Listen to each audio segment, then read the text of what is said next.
Hello everyone, welcome to my YouTube channel Hari global studies. आप सभी का हमारे YouTube channel Hari global studies में स्वागत। जैसा कि मैंने आप सभी से बोला था कि आप सभी के लिए बहुत ही जल्द सीटेट जो कि सितंबर में होना आपका 2026 के लिए प्रैक्टिस क्लास लेकर के आऊँगा और चीज़ें लेकर के आऊँगा। तो आप सभी पहले मैं आपको जितने भी प्रीवियस ईयर क्वेश्चंस हैं उनको कराऊंगा एकदम चैप्टर वाइज। ठीक है, सीडीपी के क्वेश्चंस आपके रहेंगे एकदम चैप्टर वाइज रहेंगे। ठीक, प्रैक्टिस क्लास आपकी जो रहेगी एकदम चैप्टर वाइज प्रैक्टिस क्लास रहेगी आप सभी के लिए। तो चलिए बिना किसी देरी के स्टार्ट करते हैं आज की क्लास को। जैसे कि मैं आपको बता दूं कि पहला हमारा जो टॉपिक है वो ग्रोथ एंड डेवलपमेंट है, वृद्धि एवं विकास के जो हमारे प्रीवियस ईयर क्वेश्चंस हैं उनके लिए है। उसमें कौन कौन से टॉपिक हमारे कवर होंगे? विकास की विशेषताएं हैं, विकास की अवधारणाएं कॉन्सेप्ट है, विकास के डायमेंशंस हैं यानी विकास के आयाम है, प्रिंसिपल ऑफ डेवलपमेंट है, विकास सिद्धांत है, फिजिकल डेवलपमेंट और आनुवांशिकता एवं वातावरण। देखिए डेवलपमेंट में विकास सिद्धांत में सभी आ जाएंगे, फिजिकल PCAC सभी आ जाएंगे, फिजिकल कॉग्निटिव सोशल और इमोशनल सभी हर प्रकार के आपके आ जाएंगे। और फिर development and types of development आपके आ जाएंगे, विकास और विकास के प्रकार आ जाएंगे, अंडरस्टैंडिंग ऑफ इंडिविजुअल डिफरेंसेज आ जाएंगे, मिसलेनियस। ये मैं आपकी क्लास जो है वो कम से कम दो पार्ट में डिवाइड करके बताऊंगा आपका। ये जो पहला टॉपिक हमारा है ग्रोथ एंड डेवलपमेंट, इसके जो प्रीवियस ईयर हमारे दो पार्ट में डिवाइड होंगे। तो ये मैं सोचेगा कि इतना ही प्रीवियस ईयर है तो दो, मैंने बताया ना, दो पार्ट में डिवाइड होंगे। तो चलिए बिना किसी देरी की आज की क्लास को स्टार्ट करते हैं।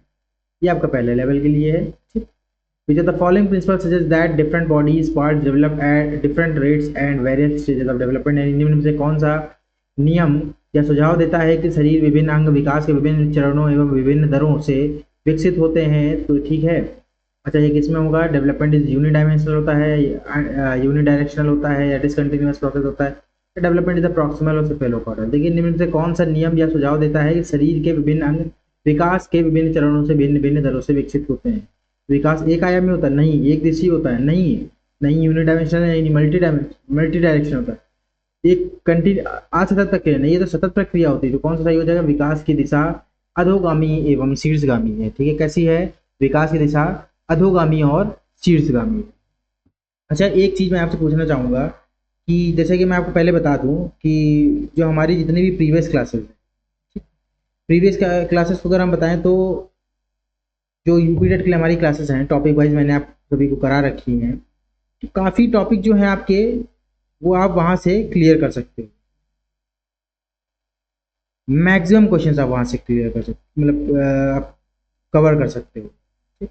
क्योंकि आप जैसे अगर मैं आपको बताऊं तो ग्रोथ एंड डेवलपमेंट, तो ग्रोथ एंड डेवलपमेंट जब आप पढ़ते हो तो growth and development total A to Z आपका वही चीज़ें, कुछ अलग से नहीं है कि कुछ अलग से मैंने ऐसा करा रखा है या कोई आपको अदर कुछ और अलग से करा देगा, तो ऐसा कुछ नहीं है।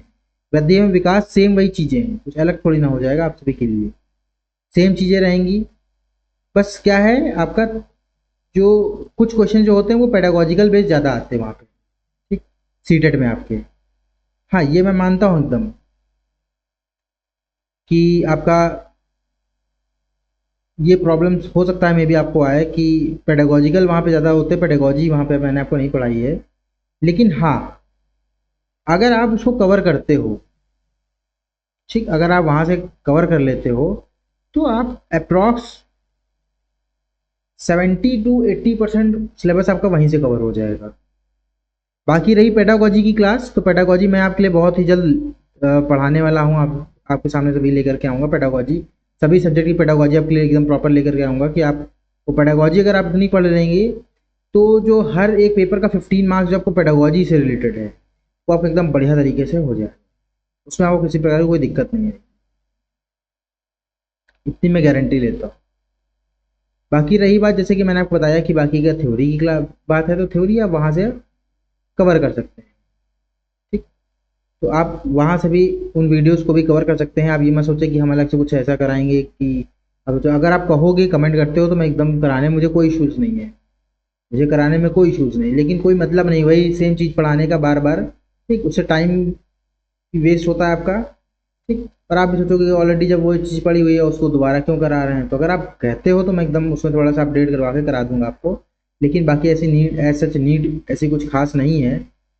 तो अगर आप चाहोगे जैसा जैसा आप, दैट्स योर चॉइस, मैंने बताया ना, जैसे आपके अनुसार रहेगा यहाँ पे चीज़ें। तो अगर आप मुझसे कहेंगे तो मैं बिल्कुल करा दूंगा। तो अगर आपको लगता है कि नहीं मुझसे प्रिपेयर कर सकते हैं तो आप उससे प्रिपेयर बिल्कुल कर लीजिए। ठीक है, आप वहाँ से प्रिपेयर कर सकते हैं। बाकी रही पेडागोजी की बात, तो पेडागोजी मैं आपको एकदम थोड़ा सा मैं आपका टाइम ले रहा हूँ, ठीक है, लेकिन पेडागोजी मैं आपको पूरी कंप्लीट करा दूंगा, उसकी मेरी गारंटी, उसकी आप टेंशन मत लीजिए। तो चलिए बिना किसी देरी के आज की क्लास स्टार्ट करते हैं हम लोग। थोड़ा सा मैंने आपका टाइम ले लिया ज़्यादा, तो चलिए सेकंड क्वेश्चन में हम लोग आते हैं। समकालीन विचारधाराओं के अनुसार बाल विकास की प्रक्रिया सभी के लिए एक समान है और सभी के लिए एक निश्चित आयु तक आते आते विशिष्ट निर्धारित लक्ष्य अवश्य प्राप्त कर लेते हैं। यह बहुआयामी है क्योंकि विभिन्न प्रकार के संदर्भों में पले बढ़ते हैं। तो बिल्कुल सही जवाब है, यही हो जाएगा। पूर्व मान बिल्कुल नहीं लगाया जा सकता ना, सिर्फ माता पिता, सिर्फ तो बात ही खत्म हो गई, ओनली माता पिता। अब यहाँ पे आपको नेगेटिव वर्ड कुछ आपको बताएंगे, नेगेटिव वर्ड पॉजिटिव वर्ड, जो कि बहुत हेल्प करेंगे। चलिए आगे बढ़ते हैं। बच्चे के विकास का क्रम, बच्चे के विकास का क्रम कैसे होता है? सामान्य से विशिष्ट की ओर बढ़ता है। डेवलपमेंट इज डिपेंड अपॉन, यानी विभिन्न विकास निम्न में से किस पर निर्भर हुआ है? आनुवांशिक बनावट पर या भौतिक वातावरण, सामाजिक सांस्कृतिक कारक पर? तो किस पे रहेगा? सभी पर रहेगा। डेवलपमेंट चेंजेस, जो विकास है आपका, विकासात्मक परिवर्तन कैसा है? आप इस प्रकार का डेवलपमेंट चेंजेस अगर आपकी बात करते हैं तो कैसा है? वंशानुगत कारकों और पर्यावरणीय प्रभावों को परस्पर क्रिया, यानी H/E है। क्या है ये विकास आपका? H/E। किसने बोला था? वुडवर्थ ने बोला था। खैर यहाँ पे इतना फैक्चुअल नहीं पूछते हैं आपको सीटेट में आपका।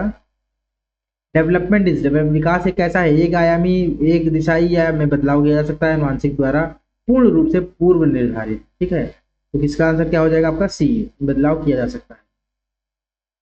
विकास के विषय में सही व्यक्तित्व चुनिए। ठीक, विकास के लिए तो कौन सा सही हो जाएगा? विकास परिवर्तनीय है, बिल्कुल सही है, अभी पहले ही आपने आंसर दिया है। बच्चों के संदर्भ में विकास के अंतर्गत ब्लैंक आते हैं, बच्चों के संदर्भ में विकास के अंतर्गत ब्लैंक आते हैं। तो कौन आते हैं यहाँ पे? आपके गुणात्मक और मात्रात्मक परिवर्तन दोनों ही आते हैं विकास। अगर वृद्धि की बात करता है तो कौन हो जाएगा? खाली वहां पे मात्रात्मक रहेगा, ना कि गुणात्मक रहेगा।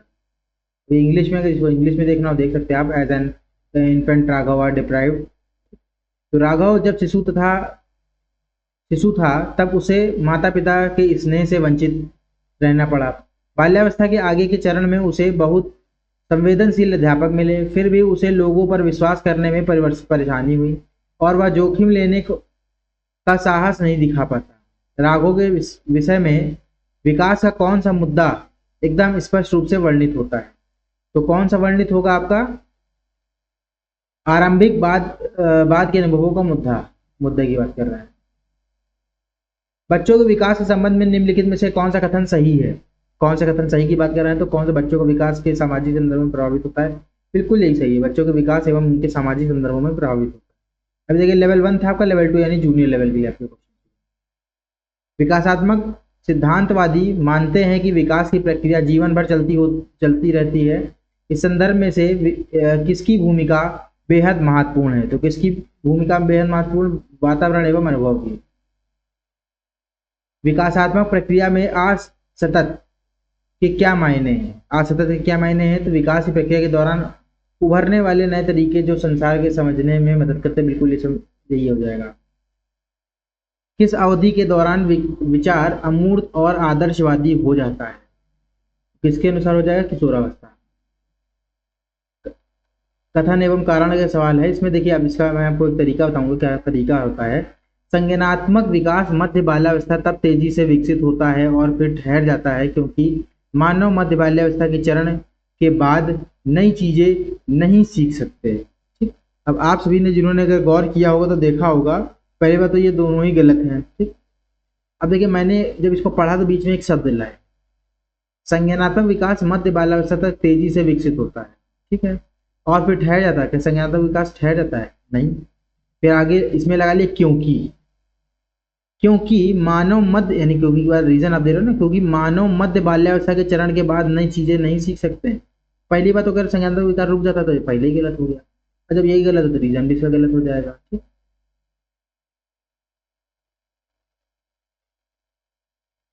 इसमें अगर इंग्लिश में पढ़ना, cognitive development progressive quite rapidly till middle childhood and then comes to a stop. यहाँ लगा लीजिए because human beings can not learn new things after the stage of the middle class. अब क्योंकि या बिकॉज लगा के कर लेंगे तो आपका आंसर ऑटोमेटिक वहां पे आपको मिल जाएगा। आनुवांशिकता और सामाजिक सांस्कृतिक वातावरण के बीच निरंतर और जटिल क्रिया में से कौन सा विकास प्रभावित होता है? तो कौन सा विकास प्रभावित? शारीरिक, संज्ञानात्मक, सामाजिक, सभी हो जाएंगे। बच्चों के विकास के संदर्भ में कौन सा कथन सही है? तो कौन सा कथन इसमें सही हो जाएगा? विकास के दोनों मानसिक पर्यावरण को अन्योन्य क्रियात्मक भूमिका होती, बिल्कुल सही है। फिर से एक अभिकथन अधिकरण एवं कारण का सवाल आ गया है। कथन एवं कारण का, विकासात्मक प्रतिमान की निर्धारित उम्र सीमा केवल औसत उम्र सीमा दर्शाती है, क्योंकि बच्चों के विकासात्मक विकास की गति अलग अलग होती है तथा वे अलग अलग समय पर पहुंचते हैं। तो दोनों ही सही और एकदम सही व्याख्या कर रहा है। फिर से कथन एवं कारण का सवाल, बच्चों के विकास पर शैशवावस्था से किशोरावस्था तक ध्यान देना जरूरी है, क्योंकि यद्यपि जीवन के यद्यपि लग गया, यद्यपि जीवन के शुरुआती कुछ वर्ष विकास के लिए बहुत महत्वपूर्ण है। मस्तिष्क नमनीयता एवं दृष्टिकोण से पूरी बाल्यावस्था और किशोरावस्था संवेदनशील अवधि है। इसका सही विकल्प चुने तो क्या हो जाएगा? दोनों ही सही है, व्याख्या सही कर रहा है। बच्चों का विकास एक सीधा पथ नहीं है, यह आगे बढ़ता है, फिर पीछे मुड़ता है, फिर आगे बढ़ता है। उपयुक्त वाक्य विकास के किस सिद्धांत को दर्शाता है? ठीक, ये किस प्रकार सिद्धांत को दर्शाएगा? ये आपका चक्रीय बढ़ोतरी को दर्शाएगा। समकालीन सिद्धांत बचपन को ब्लैंक मानते हैं। तो कैसा मानते हैं? सामाजिक संरचना। निम्नलिखित वक्तव्यों में कौन सा विकास के विषय में सही नहीं है? तो कौन सा सही नहीं है आपका? सांस्कृतिक परिवर्तन से विकास प्रभावित नहीं होता है। कथन एवं कारण की बात कर लेते हैं। सही पोषण, पर्याप्त नींद और शारीरिक गतिविधि बच्चों को सामाजिक अंतःक्रियाओं में संलग्न होने की योग्यता को समुन्नत करती है, जो परिणाम स्वरूप संज्ञानात्मक वृद्धि को उद्दीप्त करती है, क्योंकि विकास के सभी पहलू अंतः संबंधित होते हैं और एक दूसरे को प्रभावित करते हैं। तो बिल्कुल सही है, ए और आर दोनों ही सही है आपके। आर इसकी सही व्याख्या करता है। आर यानी रीजन, ए यानी दर्शन, अधिकरण या अभिकथन या, ठीक है, अभिकथन या आपका कथन। फिर से आपका कथन एवं कारण का एक सवाल, बच्चों को आरंभिक बाल्यावस्था में विकास और अधिगम हेतु प्यार, देखभाल और बहुत से अवसर प्रदान करने चाहिए। तो कुछ ठीक है, चलिए ठीक है, तो सही है, क्योंकि गंभीर रूप से वंचित बाल्यावस्था के परिणामों को बाद के वर्षों में बदलना बहुत आसान होता नहीं। आसान तो भाई नहीं होता, ये चीज को तो अलग कर। तो ए ही खाली सही हो जाएगा। तो ए आर दोनों सही है, ए और आर दोनों सही है, ए और दोनों से दोनों सही है। इसमें व्याख्या नहीं कर रहा, तो दोनों ए आर दोनों सही तो है नहीं, आर गलत है। ये आपका आर गलत हो गया, दोनों भी गलत नहीं है, आर ये सी ऑप्शन हो जाएगा। विकास के किस चरण में बहुत से हार्मोन संबंधी परिवर्तन होते हैं तथा अपनी पहचान की सक्रिय खोज पर बल होता है? उसका सही आंसर क्या हो जाएगा? किशोरावस्था। विकास की उस अवधि को क्या कहते हैं जब आत्मसात मानकों पर प्रश्न उठाया जाता है और अक्सर परिवर्तन की तुलना में साथियों की राय बहुत महत्वपूर्ण हो जाती है? तो किसमें आपका आ जाएगा? देखिए पेपर 2 सारे लिखे हुए पेपर 2 के हैं। विकास की उस अवधि में आत्मसात मानकों में किशोरावस्था पर आ जाएगा। अक्सर परिवर्तन की तुलना, साथियों की राय बहुत महत्वपूर्ण, साथी की बात कर रहे हैं यानी पीयर वगैरह, तो पीयर वगैरह किशोरावस्था में जाता है बताते हैं। प्रॉक्सिमोडिस्टल, ठीक है, principle is illustrated in which of the following example? तो अधोगामी सिद्धांत को निम्नलिखित में से, ठीक, अधोगामी को हम लोग प्रॉक्सिमोडिस्टल बोलते हैं। तो शिशु पहले अपने धड़ और फिर हाथ और पैर को हिलाना सीखता है, यानी आपका infant learn from move their torso and then their arm, तो हम बोलते हैं आपका सेंटर टू फार भी बोल सकते हैं, FAR। चलिए आपके एक टॉपिक कंप्लीट हो गया आपका, उसी का जो हमारा विशेषताएं वगैरह थी। अब दूसरा टॉपिक हम इसी के आगे स्टार्ट कर रहे हैं, ठीक। इसमें आपका, जिसको हम लोग कॉन्सेप्ट अवधारणा की बात कर रहे हैं डेवलपमेंट की हमारी, ठीक। ज़्यादा क्वेश्चन इससे नहीं बनते। खैर, निम्नलिखित में से कौन सा कथन सही है? तो बच्चों के विकास में सामाजिक सांस्कृतिक परिप्रेक्ष्य में होता है, बिल्कुल सही जवाब है। डेवलपमेंट ऑफ इंडिया, अच्छा हाँ, एक चीज मुझे पूछनी थी कि ये जो आपको इतना थोड़ा फॉन्ट बड़े हैं, तो ये ज़्यादा बेहतर है, ये ज़्यादा बेहतर? आप कमेंट बिल्कुल बता सकते हैं, आपको जैसा अच्छा लगा वैसा। अगर आप कहेंगे तो यहाँ से भी मैं बड़ा कर सकता हूँ, उनको पढ़ने आप आसानी हो जाता है। बालकों के व्यक्तिगत विकास की बात कर रहे हैं, तो के लिए हद तक पूर्वानुमान लगाया जा सकता है? हाँ बिल्कुल, हद तक ही पूर्वानुमान लगा सकता है, परंतु जब बच्चों के विकास में अलग, बिल्कुल सही जवाब है। निम्नलिखित में से कौन सा कथन सही है? तो विकास एक क्रमबद्ध नहीं होता, बिल्कुल गलत। विकास अवस्थित होता है, बिल्कुल गलत। विकास एक सतत प्रक्रिया है, बिल्कुल सही, सी ऑप्शन हो जाएगा। निम्नलिखित में से कौन सा एक विकल्प सूक्ष्म गत्यात्मक कौशल का उदाहरण है? सूक्ष्म गत्यात्मक कौशल का उदाहरण लिखना होगा आपको। बाल विकास में संवेदनशील अवधि का क्या अर्थ? संवेदनशील की अवधि का अर्थ होता है विशिष्ट क्षमताओं के विकास के लिए इष्टतम अवधि। हम लोग ठीक, अभी आपका कॉन्सेप्ट खत्म हो गया, यहाँ पे डायमेंशन आ जाएंगे। ठीक है, डायमेंशन की बात कर रहे थे, विकास के डायमेंशन जो आयाम वगैरह होते हैं उनकी बात हम लोग करेंगे। इसमें आपके प्राइमरी से भी क्वेश्चन आते हैं और जूनियर से भी आते हैं, तो दोनों को ही हम लोग लेकर के। अगर आपको ये तरीका पढ़ाने का पसंद आ रहा हो तो हमारे चैनल को, वीडियोस को लाइक जरूर करो, ज़्यादा से ज़्यादा शेयर जरूर करें, तो मैं आप सभी के लिए एकदम फुल एकदम मेहनत करूंगा कि अब इसीलिए मैंने था ना आपको टॉपिक वाइज एकदम प्रीवियस ईयर कराऊंगा प्रॉपर। चलिए, विकास की किस अवस्था में बच्चे कल्पनाशीलता वाले खेल में सक्रिय रूप से भाग लेते हैं? तो किसमें भाग लेते हैं? आपके प्रारंभिक वाले अवस्था। 2 से 6 वर्ष की अवधि को कहा जाता है, तो इसको हम लोग क्या बोलते हैं? प्रारंभिक बचपन बोलते हैं। ठीक, खैर ऐसा अवस्था भी कहीं कहीं बोलते हैं, लेकिन यहाँ पे जो इन्होंने माना था वो इसको प्रारंभिक माना।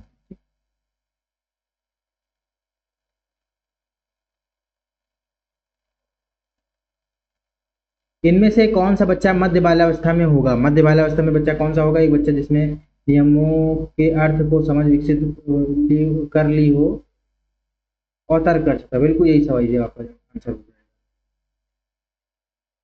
Make believe play blooms and supports all aspect of psychology development in. किस अवस्था में प्रतीकात्मक खेल बढ़ता है तथा संज्ञानात्मक विकास को समर्थन देता है? तो किसकी बात करते हैं? हमारा प्रारंभिक बाल्यावस्था। इनमें से कौन सी बच्ची मध्य बाल्यावस्था में होगा? कि बच्ची या बच्चा कौन सा मध्य बाल्यावस्था में होगा? उसमें कौन सा हो जाएगा आपका? एक बच्ची जो तार्किक रूप से तर्क कर सकती है और संरक्षण कर पाती है। बिल्कुल सही, यानी डी। निम्नलिखित में से कौन सा कारक अकादमिक प्रदर्शन में विद्यार्थियों की सफलता के लिए जिम्मेदार नहीं है? तो कौन सा नहीं है? बोरियत होती है, तनाव होता है, भय होता है, जिज्ञासा नहीं। मध्य बाल्यावस्था का काल है। मध्य बाल्यावस्था का कौन सा काल होगा? 6 से 11 वर्ष। 5 years old child कैन, यानी 5 साल की बच्ची क्या कर सकती है? बताइए, 5 साल की बच्ची क्या कर लेगी? तो लक्ष्य निर्देशित व्यवहार एवं प्रतीकात्मक खेल की शुरुआत कर लेगी। The sensitive period in child development represent, किसको रिप्रेजेंट करते हैं? ये हमारे पर्टिकुलर कैपेसिटीज और इमरजेंस ऑफ इंडिविजुअल को रिप्रेजेंट करते हैं, यानी बच्चों के विकास संदर्भ में संवेदनशील चरण से क्या तात्पर्य है? तो किसी व्यक्ति की विशिष्ट क्षमताओं के उत्थान का इष्टतम चरण। अगर विकास के चरणों के संदर्भ में 2 से 6 वर्ष तक की अवस्था को क्या कहा जाता है? ये आपका फिर से सवाल एक रिपीट हुआ है। इसको हम लोग प्रारंभिक बाल्यावस्था बोलते हैं। देखिए, मैंने बताया ना, शैशवावस्था भी कहीं कहीं बोल रहा है, लेकिन यहाँ पे आपको प्रारंभिक बाल्यावस्था 2 से 6 वर्ष जिसको हम लोग बोलते हैं ना। बालक का विकास किन क्षेत्रों में बटा है? तो किन क्षेत्रों में बटा है? आपका शारीरिक, संज्ञानात्मक, गामक और सामाजिक सभी में आ जाएगा, इन प्रकार में आ जाएगा। चलिए, लेवल 2 यानी जूनियर की बात कर लेते हैं। यहाँ पे विकास के प्रत्येक चरण के लिए सामाजिक अपेक्षा को क्या कहा जाता है? अगर सामाजिक अपेक्षा की हम लोग बात करेंगे, क्या बोलेंगे? विकासात्मक कारक को। अधिकरण एवं अभिगतन एवं कारण। आर्थिक रूप से कमजोर आय वाले परिवारों के बच्चों का बचपन उच्च आय वाले परिवारों के बच्चों की तुलना में बहुत अलग होता है, क्योंकि अलग अलग सांस्कृतिक में बच्चों द्वारा बचपन का काल अलग अलग अनुभव किया जाता है। तो बिल्कुल सही है, दोनों सही है, सही व्याख्या करता है। बेहतर एथलेटिक यानी शारीरिक क्षमताएं, नियमों के साथ खेलों में भागीदारी, तार्किक विचार प्रक्रियाएं तो ठोस अनुभवों के आसपास केंद्रित होती हैं, वे किस अवधि के लक्षण हैं? तो किसके लक्षण हैं? मध्य बचपन के। थोड़ा सा स्पीड में चलते हैं लेकर के, ताकि वीडियो ज़्यादा लंबी ना हो। माध्यमिक स्तर की एक कक्षा में शिक्षकों को क्या करना चाहिए? तो क्या करना चाहिए? अधिगमकर्ताओं की आवश्यकताओं के अनुसार अनुकूल करने के लिए तैयार है। चाइल्डहुड, बाल्यावस्था में से क्या अभिप्राय है आपका? तो इससे क्या अभिप्राय है? एक सामाजिक संरचना। कंटेम्प्रेरी पर्सपेक्टिव, अगर देख सकते हैं ये सब आपके नेगेटिव ही पॉइंट, यानी बच्चे के जन्म से लेकर एक विद्यालय जाना शुरू करने की अवधि के लिए विलक्षित करने के लक्षण, तो ऐसे तो नहीं है। तो खाली विद्यालय तक जाने की बात कर, विकास की एक अवधि है जिसमें मात्रात्मक परिवर्तन ना तो वृद्धि होता है। कंटेम्प्रेरी यानी बाल विकास के समकालीन परिप्रेक्ष्य। ठीक है, समकालीन परिप्रेक्ष्य कौन से? हमारे बाल्यावस्था को एक विशिष्ट सांस्कृतिक एवं सामाजिक संरचना मानते हैं। कथन एवं कारण, कुछ सांस्कृतिक में किशोर लड़कियों में मासिक धर्म की शुरुआत का जश्न मनाया जाता है, जबकि अन्य संस्कृतियों में इसे गुप्त रखा था। बिल्कुल सही बात है, क्योंकि विभिन्न सांस्कृतिक संदर्भों में पलने वाले बच्चों के लिए बचपन का अनुभव भिन्न है। बिल्कुल सही बात। दोनों ही सही कथन और सही व्याख्या करता है कथन की। कुछ संस्कृतियों में किशोर लड़कियों में मासिक धर्म की शुरुआत है, तो ऑलरेडी आपका हो चुका है, दोनों ही सही हो जाएंगे। 7 जनवरी को भी आया था आपका, सेम वही चीज। किस विशेष कार्य को कैसे करना है, इसके ज्ञान को कहा जाता है। तो इस ज्ञान को हम लोग क्या बोलते हैं, प्रक्रियात्मक ज्ञान। प्रक्रियात्मक ज्ञान क्या बोलते हैं, प्रोसीजरल नॉलेज। उस विशिष्ट समय को कहा जाता है जब बच्चे उनके वातावरण के खास प्रकार से उद्दीपन के प्रति विशेष रूप से ग्रहण क्षम होते हैं। यानी represent a specific time when children are particularly susceptible to certain kinds of stimuli in their environment. तो किसकी बात करता है, आपका सेंसिटिव पीरियड की बात करता है, संवेदनशील अवधि की बात। कथन एवं कारण का एक और आपका सवाल आया है। बच्चों और बचपन के बारे में सामान्यीकृत दावा करना कठिन है क्योंकि इसमें बहुत बहुलता विविधता है। क्योंकि बचपन एक सामाजिक सांस्कृतिक संकल्पना है, तो सही विकल्प आपको चुनना है यहाँ पे। इसका सही विकल्प क्या हो जाएगा आपका, थोड़ा सा झूमराता हो गया है, इसका सही विकल्प क्या हो जाएगा आपका, ए ऑप्शन है। नहीं, दोनों ही सही है और सही व्याख्या करता है। विकास की कौन सी अवस्था में निम्न लक्षण समाहित हैं। तो कौन से लक्षण समाहित है, किशोरावस्था की बात करता है, स्वतंत्रता की स्थापना, अस्मिता, विकास का मूल चिन्ह है। यानी आपका establishment of independence, development of identity and abstract thinking. तो एब्स्ट्रैक्ट थिंकिंग किसमें आएगा, आपका किशोरावस्था में ही सीधा। तो ये आपका फर्स्ट पार्ट था। तो आप सभी को अगर वीडियो पसंद आई हो, इसका बहुत जल्द हम सेकंड पार्ट पेश करेंगे। देखिए, मैंने आपसे बताया कि आप मुझे मोटिवेट करिए। मोटिवेट मैंने आपको बताया किस तरीके से होंगे कि आप चैनल को वीडियो ज़्यादा से ज़्यादा सब्सक्राइब करें, वीडियोस को लाइक करें, ताकि मैं भी मोटिवेट हूँ। तो आप सभी के लिए मैं भी एकदम 100% एकदम, देखिए मेहनत तो मैं अभी भी कर रहा हूँ जितना हो सकता है, लेकिन आप सभी के लिए एकदम बहुत प्रॉपर इसी में ही एकदम जुट जाऊँ। यानी आपको हर एक पर डे आपको एक वीडियो प्रोवाइड करा, चाहे सीटेट हो तो सीटेट प्रिपरेशन के जो सुपर टेट वाले हैं उनको भी प्रॉपर वीडियो प्रोवाइड करा दो, तो दोनों ही एकदम एक साथ प्रोवाइड करा दूंगा। देखिए, एकदम आपके लिए फैक्चुअल कंटेंट लेकर के आता हूँ। आप सभी ने देखा होगा, काफ़ी वीडियोस पड़ी हुई हैं जो एआई की हेल्प से, काफ़ी आपको पीपीटी बनाने में ऑलरेडी टाइम लगता है, काफ़ी टाइम टेकन प्रोसेस है। कि पहले मैं आपको पीपीटी पूरी क्रिएट करता हूँ, देन उसके बाद मैं आपके सामने चीज़ों को पेश करता हूँ, कैसे पढ़ाना है, क्या क्या चीज़ें पढ़ानी है, एग्जाम ओरिएंटेड आपको पढ़ाना है। तो थोड़ा सा लाइक करें वीडियोस को, सब्सक्राइब करें, थोड़ा सा मुझे भी मोटिवेट करें, ताकि मैं आपको पर डे हर एक टॉपिक पे आपको वीडियो या हर एक सब्जेक्ट पे आपको वीडियो प्रोवाइड करा पाऊँ। तो थैंक यू क्लास, आप सभी का हमारे साथ जुड़ने के लिए बहुत बहुत धन्यवाद। आप सभी का दिन शुभ हो।